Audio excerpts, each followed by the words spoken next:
You just returned from an outreach session where your vaccines were temporarily out of the correct temperature range. Can you tell which ones are safe to keep in the refrigerator and which should be discarded?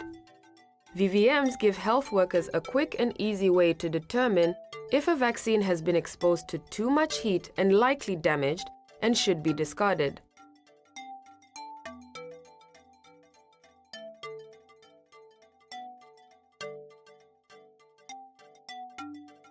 Let us look at how VVMs work.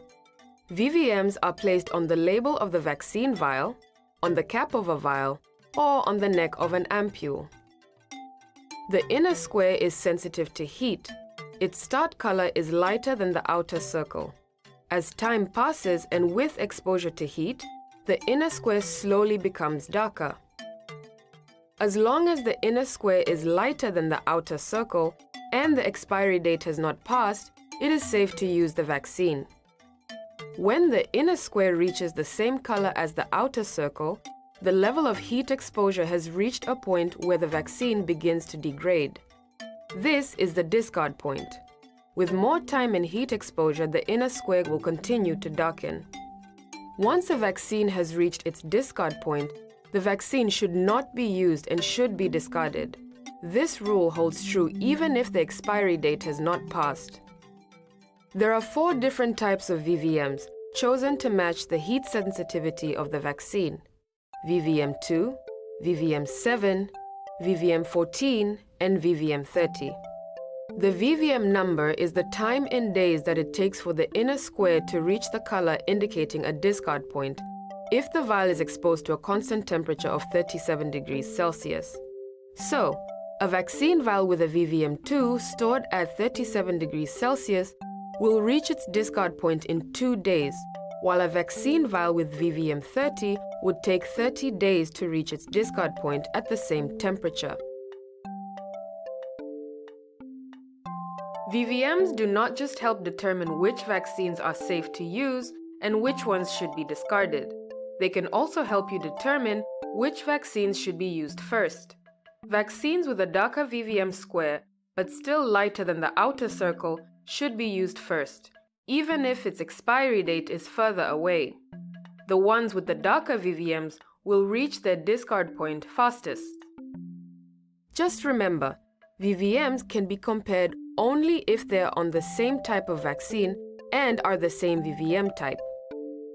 VVMs can also help you pack for outreach sessions, especially if there is risk of temporary breaks in the cold chain. You will want to take vials with minimal heat exposure or VVMs with the lightest inner square. This enables you to take vaccines out of the cold chain for longer periods and serve people in remote or hard-to-reach locations. Checking VVM status is one of the main ways to ensure heat-damaged vaccines are not administered. You should check a vaccine's VVM status when you receive vaccines at the health facility, recording VVM status on the arrival voucher, when you monitor vaccines in storage, when you pack for an outreach session, and before you administer any vaccine to a child. VVMs have another important role beyond measuring heat exposure. A VVM's location indicates whether a multi-dose vial can be opened and used again. If the VVM is attached to the label, the vaccine vial, once opened, can be kept in the cold chain and used in later immunization sessions for up to 28 days. If the VVM is not on the label, such as the cap of the vial or neck of an ampule, the vaccine must be discarded at the end of the immunization session or within 6 hours of opening, whichever comes first. This visual trigger applies only to WHO pre-qualified vaccines. Now you know some of the different ways to use VVMs. You can use VVMs to determine whether a vaccine is safe to use, which vaccines to use first, which vaccines to pack for an outreach session, and whether you can reuse an opened multi-dose vial after a session.